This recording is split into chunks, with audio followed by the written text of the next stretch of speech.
আওয়ামী লীগের রাজনীতি বাংলাদেশে ফিরে আসার কোনো সুযোগ নাই। তাদের ভুলের রাজনীতির কারণে বাংলাদেশের মানুষ আর আওয়ামী লীগের রাজনীতিকে সমর্থন করবে না। 111-এর পরে যে নির্বাচনটা হয়েছে, এই 111 নির্বাচনটা ছিল মহা ডিজাইন করা একটা নির্বাচন। আওয়ামী লীগকে আবার ক্ষমতায় পুনর্বাসিত করার একটা ডিজাইন ছিল 2008-9 যে ইলেকশন, 111-এর পর ইলেকশন।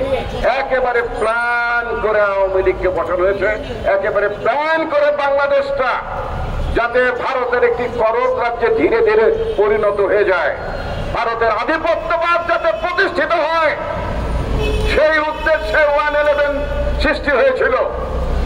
এবং সেই উদ্দেশ্য পূরণ করার জন্য 2008-9 যে নির্বাচনটা হলো, সেই নির্বাচনের মধ্য দিয়ে বাংলাদেশে শেখ হাসিনার অবৈধ শাসন পাকাপোক্ত হয়েছে দীর্ঘ বছরের পর বছর। বন্ধুগণ, আজকে সেই অবস্থার বিলুপ্তি ঘটেছে। অনেকে আমাকে জিজ্ঞেস করে 2026 সালে যে নির্বাচন হবে সেখানে আওয়ামী লীগকে নিষিদ্ধ করা হয়েছে, আওয়ামী লীগ ছাড়া ইলেকশন করলে নাকি এই নির্বাচনটাকে অনেকটা একতরফা হবে। আমি বললাম কেন?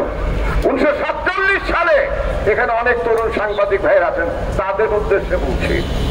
1947 সালে পাকিস্তানে মুসলিম লীগ বলে একটা দল ছিল, সেই দলটি পাকিস্তান সৃষ্টি করার জন্য নেতৃত্ব দিয়েছিল। তাদের ভুল রাজনীতি করার কারণে 54 সালে সেই রাজনৈতিক দলটি যে এমন পরাজিত হওয়া শুরু হলো, ধীরে ধীরে সেই দলটি বিলুপ্ত হয়ে গেল। রাজনীতি যদি ভুল হয়, জনগণের বিরুদ্ধে যদি কোন রাজনৈতিক দল অবস্থান নেয়, সেটা অটোমেটিক্যালি বিলুপ্ত হয়ে যায়, ইংরেজিতে যাকে বলে এক্সটিংশন।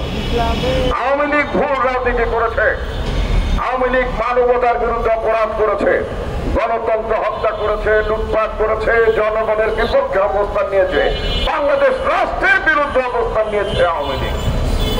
সুতরাং আওয়ামী লীগ অনিবার্যভাবে বিলুপ্তির পথে চলে যাবে।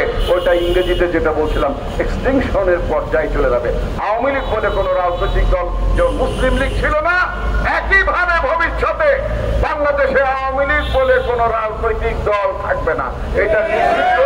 এটা নিষিদ্ধ করা না করার চেয়েও বড় কথা হচ্ছে তাদের ভুলের রাজনীতির কারণে বাংলাদেশের মানুষ আর আওয়ামী লীগের রাজনীতিকে সমর্থন করবে না।